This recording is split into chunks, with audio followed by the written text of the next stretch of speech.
آج کا ایک عام مسلمان کے نزدیک اسلام امن کا دین کیوں ہے؟ میں اس کے اوپر پہلے ہی رو چکا ہوں۔ غیر مسلموں کے نزدیک، زیادہ تر یہود و نصارہ کے نزدیک اسلام ایک پرتشدد مذہب ہے۔ تو نظر بھی آ رہا ہے جی، ظاہر ہے مسلمانوں کے کرتوت ہی ایسے ہیں۔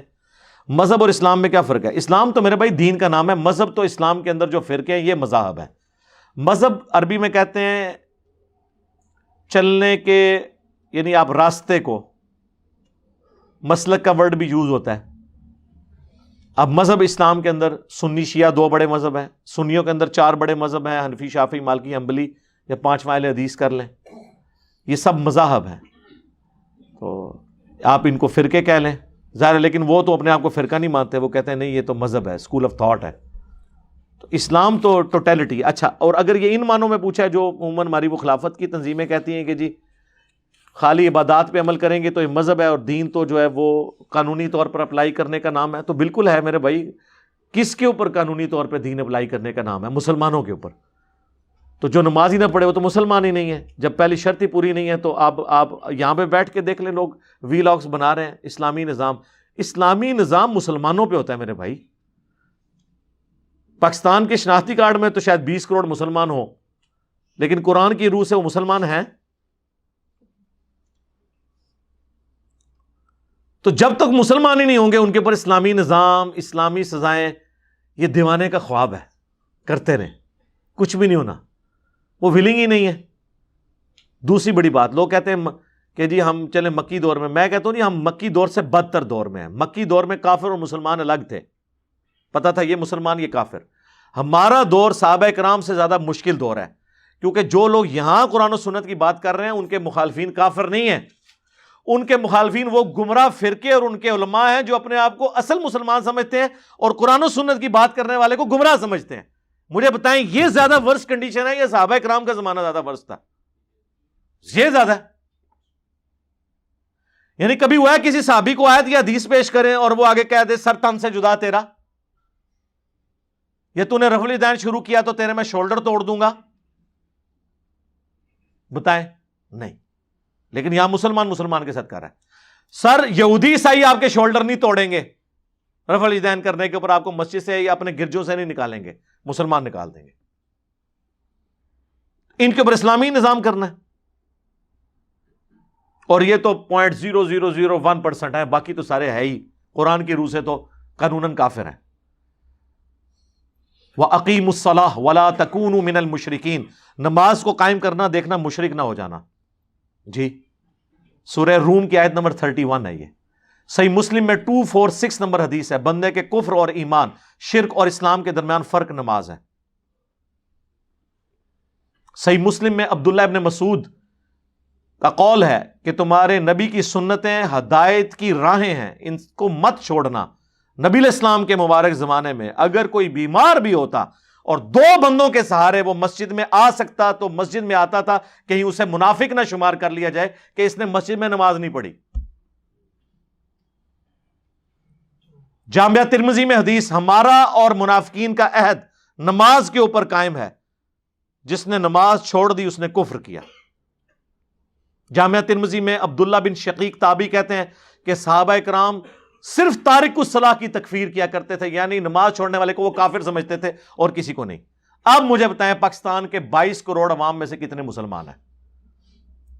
پھر ہم آپ کے وہ وی لاگ سنیں گے جو اوریا مقبول جان صاحب حفظہ اللہ تعالی، یا ڈاکٹر اسرار صاحب رحمہ اللہ تعالی، یا باقی لوگ جو ہے وہ بیان کر کر کے تو امت کو کہہ رہے ہیں جناب نظام نظام۔ کیڑا نظام؟ کس دے ہوتے؟ میں انجینئر بھی ہوں آپ کو پتا ہے، اور انجینئر اپلائیڈ سائنس، میں پریکٹیکل فیلڈ کا بندہ ہوں، مجھے نظر آ رہا ہے کہ کیا میرے بھائی، اگر سزاؤں کا نفاذ اسلام بنا دیتا ہے تو جائیں سعودیہ میں اسلامی سزائیں نہیں نافذ، تو اسلام آ گیا وہاں پہ۔ اسلام اندر سے آتا ہے میرے بھائی، اور پھر وہ ڈیمانڈ کرتا ہے تو اللہ تعالیٰ پھر جس طرح خلفائے راشدین کو اللہ تعالیٰ نے سورہ النور کی آیت نمبر 55 ہے کہ ہمارا وعدہ ہے کہ اہل ایمان کو جو نیک اعمال کرنے والے ہیں انہیں ضرور بالضرور زمین میں خلافت دیں گے۔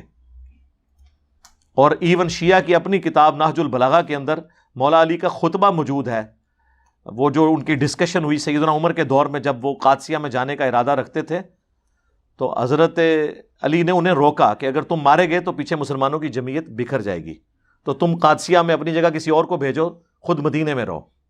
اور پھر انہوں نے کہا کہ اللہ کا یہ وعدہ ہے قرآن میں، سورہ النور آیت نمبر 55، کہ ضرور اہل ایمان کو خلافت دے گا، یہ ہمارا مقدر ہے، اللہ نے ہم سے وعدہ کیا ہے۔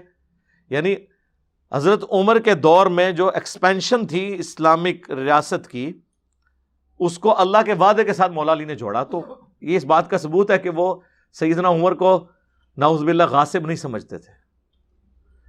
تو میرے بھائی یہ پریکٹیکل چیز ہے، جب تک مسلمان نہیں ہوتا نہ وہ غیر مسلم کو دعوت دینے جوگا ہے، اور نہ اسلامی نظام کی وہ بات اس حوالے سے کر سکتا ہے کہ کر دیں۔ اور پھر وہ ایسے خطرناک کھیل کھیلتے ہیں جی، اتنے بندے اکٹھے کر لیں جا کے جناب GHQ پہ حملہ کر دیں، اتنے بندے اکٹھے کر لیں پارلیمنٹ پہ حملہ، تو کر کے نہیں دیکھے لوگوں نے کچھ ہوا ہے؟ مجھے بتائیں۔ یہ کوئی پرانے زمانے کی دنیا ہے کہ جس میں آپ بادشاہ کے تخت پہ چڑھ کے اسے قتل کریں تو ریاست آپ کی ہو جائے گی، جس طرح بنو امیہ سے چھین لی تھی بنو عباس نے۔ اب پارٹیوں کی حکومتیں ہیں میرے بھائی، آپ پرائم منسٹر مار بھی دے، اگلا پرائم منسٹر اسی پارٹی سے اور آ جائے گا۔ پچھلے پرائم منسٹر نائل ہوئے نواز شریف صاحب، تو خاقان عباسی اسی جماعت سے آئے نا۔ یہ تو نہیں ہوا کہ پیپلز پارٹی یا PTI کو حکومت مل گئی تھی اس وقت، 5 سال انہوں نے اپنے پورے کیے نا۔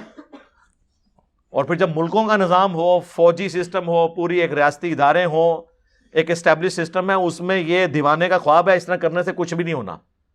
میں تو کہتا ہوں اگر ایسے ہوتے بھی ہو تب بھی غلط ہے، جب تک کہ آپ گراس روٹ لیول کے اوپر دین خود ڈیمانڈ نہ کریں لوگ۔ جب پاکستان کی بچیاں چاہیں کہ وہ حجاب کریں تب حجاب کا ان پہ حکم لگایا جائے، باقی انڈیویجول کی مرضی ہے، ٹھیک ہے جو مرضی کرے۔ اس کے ماں باپ کی ذمہ داریوں سے ترغیب دلانے کی، حکومت کا کام نہیں ہے کہ زبردستی کسی سے یہ کام کروائے یا زبردستی مردوں کو داڑیاں رکھوانی شروع کر دے۔ یہ اندر کی بات ہے، کسی نے رکھنی ہے رکھے، نہیں رکھنی نہ، قرآن و سنت کے خلاف چلنا چاہتا ہے اس کی اپنی مرضی۔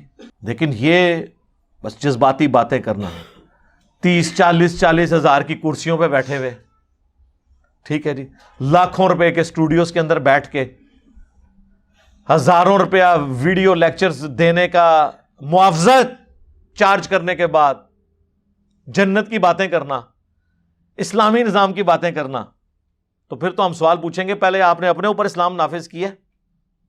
ہمیں تو بتا رہے ہیں اللہ کے نبی چٹائی پہ بیٹھتے تھے، آپ جو لینڈ روور سے اور V8 سے اترتے ہیں۔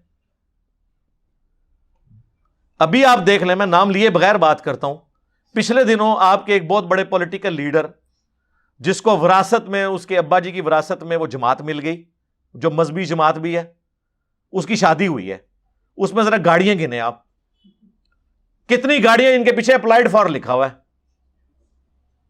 ابے نے چھوٹے سے مکان میں زندگی گزاری، اور اس کے ابے کو میں پرسنلی جانتا ہوں کیونکہ ہمارے جیلم شہر سے وہ پڑھ کے گئے ہوئے ہیں، میں FSC میں تھا اس وقت سے میں ان کو جانتا ہوں۔ پوری زندگی درویشی میں گزاری، اور بیٹا دیکھ لیں یہ آپ کی زندگی میں ہو گیا ہے کہ آپ نے یہ ٹرانسفر دیکھ لی کہ باپ درویشی میں گیا، ٹھیک ہے ہمیں ان کے عقائد نظریات سے اختلاف ہے، لیکن اس بات سے کوئی اختلاف نہیں ہے کہ وہ ایک مخلص انسان تھے، جس چیز کو وہ صحیح سمجھتے تھے پورے جذبے کے ساتھ اسے صحیح سمجھتے تھے۔ لیکن اولاد اسی کے پیسے پر، اسی کی فیم کے اوپر عیاشی کر رہی ہے۔ اور آپ جائیں، آپ ان سے پوچھیں کہ یار ابھی تو ان کے ابا جی کی ویڈیوز بھی یوٹیوب سے ڈیلیٹ نہیں ہوئی ہیں، ان کا مکان بھی وہاں موجود ہے، ان کا لیونگ سٹینڈرڈ بھی موجود ہے، اور اس کو دیکھ لیں اس پیسے کے اوپر، اس کو کیا ضرورت تھی اس طریقے سے شاہانہ زندگی گزار کے اس طریقے سے شادی کرنے کی؟ تو وہ آپ کو تعویل کریں گے۔ کوئی کہہ دے گا جی نہیں جی انہوں نے اپنی ہے نہیں، کسی نے گفٹ کی ہے جی۔ ہمارے پاس ایک بھائی آئے نا جی، وہ لیموزین رکھی ہوئی تھی حاجی عبد الوہاب صاحب نے، جو رائیونڈ کے وہ بڑے امیر تھے، فوت ہو گئے رحمہ اللہ تعالی۔ تو میں نے کہا یار باتیں آپ وہاں بیٹھ کے کریں، اللہ کے نبی چٹائی پہ بیٹھتے تھے، گاڑی آپ نے رکھی، وہ کہتے نہیں جی ان کی اپنی کب ہے، کسی نے گفٹ کی ہے۔ میں نے کہا یار ہمیں آگے کوئی اس طریقے سے کرنے کی کوشش کرتے ہیں، ذرا دیکھیں ان کے ساتھ ہوتی کیا ہے۔ ویسے کسی کی جرت نہیں ہے، لیکن جو آتے بھی ہیں آپ دیکھیں جی، تحفہ لینا دینا سنت ہے۔ نبی علیہ السلام نے یہ تحفے لیے دیے یار، وہ کسی کے لیے خوشبو لے آئے، کسی کو کپڑا، کوئی نبی علیہ السلام کو کرتا کسی نے گفٹ کر دیا، یہ اجازت ہے؟ وہ نہیں جی نہیں، وہ تو حاجی صاحب نے تو واپس کر دی تھی، وہ کہنے لگا حاجی صاحب آپ نے نہ لی تو ابھی میں اس پہ نہ پیٹرول چھڑک کے سے آگ لگا دوں گا، پھر مجبوراً انہوں نے لینی پئی۔ آخری درجے تک تعویل کرتے ہیں، ایسے سے بانے ہیں۔ بھئی آپ کے حاجی صاحب کو یا آپ کے آج کل کے بزرگوں کو اپنی آخرت کی آگ کی فکر ہو نا، اوکے قزمہ نو کھاؤ، ساڑھ تیری شاید تو جا، تو بلکہ اس کو بتا یہ کہ اس طریقے سے مال کو ضائع کرنا شریعت میں حرام ہے، اور جو بندہ اللہ کا مجرم ہو، شریعت توڑنے والا ہو، میں اسے تو اس کی کوئی چیز اکوموڈیٹ کرنے کے لیے تیار نہیں ہوں۔ اچھا پھر آپ دیکھیں گے کئی ایک ویلاگز بنے ہوئے ہیں، لوگ نا بڑے فخریہ بتا رہے ہوتے ہیں جی فلاں عالم صاحب تھے، 1955 کی بات ہے جی، میں ان کے پاس بیٹھا، ایک بندہ 5 لاکھ روپیہ لے کے آیا، انہوں نے نہیں لیا جی، حالانکہ وہ 1955 میں وہ زندگی انجوائے کر رہے تھے جو بادشاہوں نے نہیں انجوائے کی بھی۔ ان سے پوچھو وہ کیسے انجوائے کرتے تھے؟ وہ بھی 5 لاکھ اس لیے نہیں لیے کہ انہوں نے کہا تھوڑے نے، ہاں تمہیں پتہ ہی نہیں اس گل کا، اور آپ پہ روب ڈال لیں گے جی انکار کر دیا، وہ ادھر انکار کیا نا، بعد میں اکاؤنٹ میں ٹرانسفر ہو جائیں گے 10 لاکھ، بڑے ہوشیار ہیں، اور آپ کے اوپر اس طرح کے روب ڈالتے ہیں۔ آپ ان کے بجٹس یقین کریں، لوگ تو سمجھتے ہیں شاید انہوں نے کوئی درخت ایسے اگائے ہوئے ہیں کہ اوپر دیکھا تو سونا، نیچے دیکھا تو سونا، دائیں دیکھا تو سونا، بائیں دیکھا تو سونا۔ حضور کشف المحجوب میں لکھتے ہیں یہ فکرے ان کی زبان سے تب ادا ہوئے جب اس درخت کے نیچے تھے جس کے اوپر میں چڑھا ہوا تھا۔ آپ فرماتے خدا کی عزت و عظمت کی قسم، پورا درخت، اس کی ٹہنیاں، اس کا تنا، اس کی جڑیں بھی سونے کی ہو گئی، سارا، ہاں سارے سونے کا ہو گیا۔ اب وہ جو ہے نا وہ مٹی اٹھانے کے لیے نیچے ہوا، تو نیچے دیکھا تو زمین سونے کی، زمین سونے کی ہے۔ یہ کیا ہوا؟ دائیں دیکھا تو سونا، بائیں دیکھا تو سونا، آگے دیکھا تو سونا، پیچھے دیکھا تو سونا۔ اب بابا جی نے کام کیا تھا، کیوں نہیں مٹی دیا ٹیماں پھڑان دیا، اور کہتا حضور کہاں سے پکڑاؤں، مٹی ہے ہی نہیں، جہاں تک نظر جاتی سونا ہی سونا ہے۔ بابا جی ایک سوال ہے بابا جی، اگر آپ ہوا میں سونا نکال سکتے ہیں بابا جی تو دیش کی غریبی کیوں نہیں مٹا دیتے بابا؟ جواب بابا جی، جب آپ خود سونا نکال سکتے ہو تو ہم لوگوں سے چندہ کیوں لیتے ہو بابا جی؟ جواب ہری اوم ہری اوم ہری اوم۔ یہ رانگ نمبر ہے، یہ رانگ نمبر۔ ایسے نہیں ہے، باقاعدہ ان کے ڈونرز ہیں جن سے یہ پیسے لیتے ہیں، ہنڈریڈز آف ملینز ان کا بجٹ ہے سال کا، ان کا لیونگ سٹینڈرڈ دیکھیں، اور پھر آپ کو وقتاً فوقتاً ایسی چیزیں نظر آئیں گی کہ وہ جو ملکی لیول کے غنڈے، بدماش، ڈانز ہوتے ہیں، ان کے جنازے یہ لوگ پڑھانے جاتے ہیں، ان کے 40واں پہ جاتے ہیں، ان کی برسیوں پہ جا کے ان کے لیے دعائیں کرتے ہیں۔ کیوں؟ اس لیے کر رہے ہوتے ہیں کہ وہ ان کے بینیفیشری ہوتے ہیں۔ باتیں مولا علی کی، ٹھیک ہے، فقر مولا علی کا ڈسکس کرنا، زندگی بنو امیہ کی گزارتے ہیں۔ یہ وہ لوگ ہیں جو چاہتے ہیں کہ دنیا ہم بنو امیہ والی گزاریں اور آخرت ہماری مولا علی والی ہو جائے، تو یہ دیوانے کا خواب ہے میرے بھائی، اس طرح نہیں ہوگا۔ صلو علی محمد وآل محمد، اللہم صلی علی محمد وعلی آل محمد واصحاب محمد اجمعین الی یوم الدین۔ I am a science student. I just want to ask how can I being a student can do the dawah. Student کے لیے تو یہ ہے کہ بھئی پہلے یہ دعوت کا جو لوگوں کو خمار چڑھ جاتا ہے نا، یہ اس ہاٹ سیٹ کے اوپر میں کو پہلے دن سے نہیں آ کے بیٹھا میرے بھائی، میری 45 سال عمر ہونے والی ہے، اس میں میرے زندگی کے 25-30 سال علم حاصل کرنے میں گزرے ہیں، ٹھیک ہے۔ تو دعوت کرنے سے پہلے آپ اپنے آپ کو ایجوکیٹ کریں، قرآن مکمل پڑھ لیا آپ نے ترجمے سے، اس کے نوٹس بنا لیے، امپارٹنٹ آیات جو ہیں ان کو نوٹ کر کے ان کو کریم کریں، ان کے ریفرنسز یاد کریں، پھر اس میں جو مشکل چیزیں ہیں ان کے لیے تفہیم القرآن پڑھیں، ہماری تفسیر قرآن کی آپ دیکھ لیں، اس سے ریلیٹڈ احادیث ہیں وہ آپ کے علم میں ہوں، اس کے بعد مشکات المصابیح، پھر جو اختلافی موضوعات ہیں، کیونکہ آج کے دور میں تو آپ آنکھیں بند کر کے چل نہیں نہ سکتے۔ اب میں بڑے افسوس سے کل یہ بات کر رہا تھا کہ ڈاکٹر ذاکر نائک جیسی ایک قیمتی پرسنالٹی مسلمانوں میں موجود، 3 ملین ان کے سبسکرائبرز، لیکچرز کی زبان انگلش، اور ویورشپ کتنی ہے؟ 20,000 25,000 30,000۔ تو افسوس کا مقام ہے نا. یہ وہی چیز ہے جس کا میں نے اشارہ 2011-12 میں کیا تھا کہ آپ کرسچنز، جوز، ہندوؤں کے ساتھ آپ کتنی ڈیبیٹس کر لیں گے، ایک وقت آئے گا وہ ٹاپک ختم ہو جائیں گے. ان سے مین اختلاف تو توحید کے اوپر، اس کے بعد رسالت. اصل مسئلہ یہ ہے کہ مسلمانوں کے اندر جو ہے نا ہزاروں مسائل ہیں اختلافات کے. جب تک آپ وہ ریزالو نہیں کریں گے آگے معاملات چلیں گے نہیں. اور اگر آپ وہ ٹاپکس نہیں سیکھیں گے، آپ کو لوگ ہمیں لوگ کیوں سن رہے ہیں؟ باقیوں کو لوگ سن رہے ہیں تو اپنے فرقے کی وجہ سے سن رہے ہیں. ہمارے تو خلاف سارے فرقے، ان کے علماء، ان کی کٹر پبلک، اس کے باوجود سن رہے ہیں. کیوں؟ آپ لائف سٹوریز میں سن لیں، لوگ کہتے ہیں کہ جی ہمارے جو مسائل ہیں وہ تو علی بھائی بتا رہے ہیں نا. دوسری بات، جو بات وہ کرتے ہیں وہ دلیل سے کرتے ہیں، باقی تو ہوائی فائر کرتے ہیں.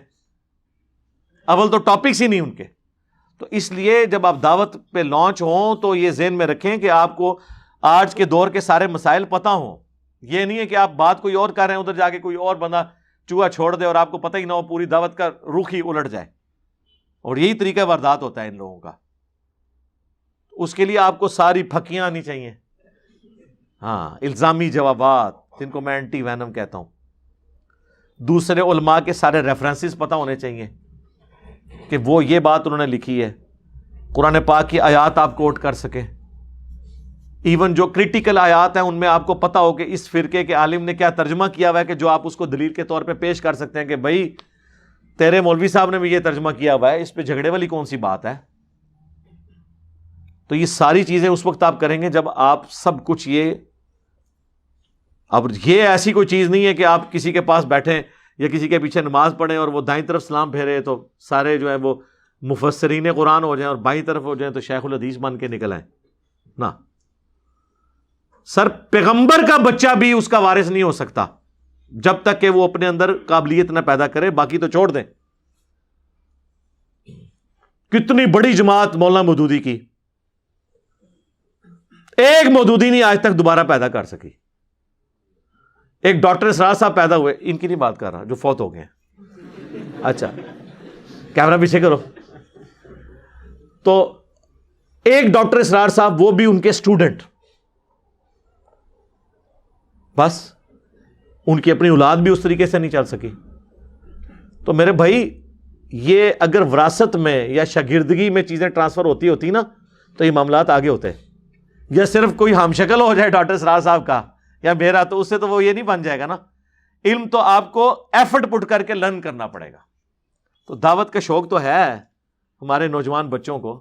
کس چیز کی دعوت؟ غیر مسلم ملک میں جاتے ہیں، ہمیں ای میل کر دیتے ہیں، کھڑکا دیتے ہیں، جی دعوت دینی ہے. تنو علی بے نہیں آندی دین دی، تو کہ دعوت دینی ہے. جب تک آپ کو خود قرآن نہیں آتا، آپ نے غیر مسلم کو کیا اسلام کی دعوت دینی ہے؟ کس چیز کی آپ دعوت دیں گے؟ یا تو مسلمانوں کا کریکٹر، آج کے مسلمانوں کا، اور دنیا کو انہوں نے ایسا کنٹریبیوٹ کیا ہوتا کہ دنیا سکون کی زندگی ان کی وجہ سے گزار رہی ہوتی، پھر تو آپ پیش کر سکتے تھے کہ دیکھو اسلام کی برکات. تو کیا ایسا ہے؟ مسلمانوں کے شر سے تو مسلمان منہ چھپاتے پھر رہے ہیں. تو لہذا یہ ایز اے کمیونٹی تو اس قابل نہیں کہ اس کی طرف لوگوں کو بلایا جائے. اب آپ نے بلانا ہے تو تعلیمات کی بنیاد پہ، اور تعلیمات کی بنیاد پہ ان لوگوں کو بلانا ہے جو آپ کے شر سے ڈرے ہوئے ہیں. حتیٰ کہ آپ خود اپنوں کے شر سے ڈرے ہوئے ہیں. یہاں سے جو مولوی ہے وہ جا کے یورپ میں، امریکہ میں پناہ لیتا ہے. کیوں؟ اور کمال ہے جی سیکورٹی وہاں کی. ہمیں کہتے ہیں جی نمبر 1 فلاں جو ہے وہ ہماری ہے. ہم تو نمبر 1 اسے مانیں گے کہ جہاں آپ اتنے بڑے بڑے دشمن بیٹھے ہوئے ہیں، آپ چھری سے بھی نہیں بندہ مار سکتے. گولی سے مارنا تو بڑی دور کی بات ہے. دیکھ لیں بیٹھے ہوئے سکون سے، کوئی عاشق رسول وہاں نہیں پیدا ہوتا. عام گھروں میں رہ رہے ہیں. یہ نہیں ہے کہ وہاں انہوں نے کوئی رینجرز کی کوئی فوج بٹھائی ہوئی ہے یا کوئی کمانڈو رکھے ہوئے. نہیں، سیکورٹی ادارے پہلے ہی بتا دیتے ہیں سرکار یہ خطرہ ہے آپ کو، ایک دن کے لیے آپ وہاں چلے جائیں، بندہ ہم نے ٹریس کر لیا. تو سارے پناہ وہاں لے رہے ہیں اور آپ ان کو کہہ رہے ہیں کہ مسلمان ہو جاؤ، امن میں آ جاؤ گے. واہ واہ. یہ بات صحابہ کرام کو زیب دیتی تھی کہ وہ یہ کہتے ہیں کہ اسلام میں آ جاؤ، امن میں آ جاؤ گے. آج کل تو مسلمان جو ہے وہ مسلمان کا ڈسا ہوا ہے. فرقوں میں کیا فرق ہے؟ ایک دوسرے سے کس لحاظ سے مختلف ہے؟ تفصیل سے بتائیں. ہیلو جی 11 سال ہو گئے بتاتے ہوئے. اور کتنی تفصیل سے بتایا، ہماری ویڈیوز دیکھیں. تمام بھائیوں سے پوچھیں کہ وہ بابوں کے پیچھے لگ کر فرقوں میں بٹ کر جہنم میں جانا پسند کریں گے کہ یا بابوں کو چھوڑ کر اللہ کے ہو کر جنت میں جانا پسند کریں گے. دیکھیں کہتے تو یہی ہیں، لیکن مسئلہ اس وقت شروع ہوتا ہے جب وہ کہتے ہیں کہ بابے اللہ کی طرف بلا رہے ہیں. بابے جو ہے نا وہ بابے مارنے ہیں تسی، پہلے آکاس بیل ختم کرنی ہے. نہ ان پہ قرآن اثر کرے گا نہ حدیث جب تک کہ آپ ان کے بابے نہیں ان سے چھڑاتے. یہی کام ہم نے کیا، پہلے بابے نو ہاتھ پایا. آپ دیکھیں دو چیزیں ہماری دعوت کو بدنام کرنے کے لیے ٹول کے طور پہ یوز کی گئی اور وہی ہماری سٹرینتھ بنی. ایک یہ بابے ہوتے بول رہا ہے جی، پرانے بزرگوں ہوتے بول رہا ہے، تو ساری دنیا اسی وجہ چینج ہو رہی ہے. جنہوں مطلب ہے بابے کام پا کے گئے ہیں، اصل گل قرآن حدیث ہے. اور یہ دونوں چیزیں ضروری ہیں کیونکہ قرآن کہتا ہے امر بالمعروف بھی کرنا ہے اور نہی عن المنکر بھی کرنا ہے. یہ نہی عن المنکر ہے. دوسرا انہوں نے بنو امیہ کو بچانے کے لیے ایک جملہ آ کے جی صحابہ کرام پہ بولتا ہے، بنو امیہ پہ، صحابہ کرام پہ نہیں. صحابہ تو 1 لاکھ سے زیادہ ہے. اس چیز کو انہوں نے ہماری بدنامی کا سبب بنایا. لیکن آپ دیکھ لیں وہ لوگ جو کل تک کہتے تھے خود بخاری پڑھو، دیکھو ہمارا مسلک حق پہ ہے، آج وہ کہہ رہے ہیں نہیں نہیں یار بخاری نہیں پڑھنی، کہیں 2812 ہی نہ نکل آیا اس میں سے کہ عمار کو باقی جماعت قتل کرے گی، عمار انہیں اللہ اور جنت کی طرف بلائیں گے. اب دیکھیں قرآن کی کوئی آیت نکلنے سے مجھے تو کوئی ڈر نہیں لگتا، بخاری مسلم میں کوئی حدیث نکلے ہمیں تو کوئی ڈر نہیں لگتا. ڈر انہی کو لگتا ہے کہ جن کے فرقے کے خلاف ہوتی ہے. ہم نے تو بنانا ہی عقیدہ اس کی بنیاد کے اوپر ہوتا ہے. اور جو انہوں نے پوائنٹ ہائی لائٹ کیے جی یہ والی حدیث کبھی آپ نے نہیں بیان کی، میں 10 سال پہلے کر چکا ہوتا ہوں. اچھا وہ حدیث میں بیان کروں نہ کروں، اس سے 2812 تو دنیا سے ختم نہیں ہو جائے گی، لیکن پھر بھی تمہاری خواہش پوری کی، وہ بھی بیان کر دی ہوئی. اچھا جی مسلم شریف میں تو ایک یہ حدیث تھی، یہ آپ نے بیان نہیں کی، اس کے اوپر میرے بھائی 6 سال پہلے لیکچر ریکارڈ کرا دیا ہوا ہے، تو نے نہیں نہ سنی. تو بات بتا کہ جو نہیں کرنے والی تھی اور تیری نظر میں تمہارے جو فرسودہ عقائد ہیں ان کو چھپانے کے لیے اس کا سہارا لیا جائے اور میں نے وہ بیان نہ کی ہو. اللہ کا شکر ہے اب بھی کوئی چیز آئے گی تو بیان کریں گے.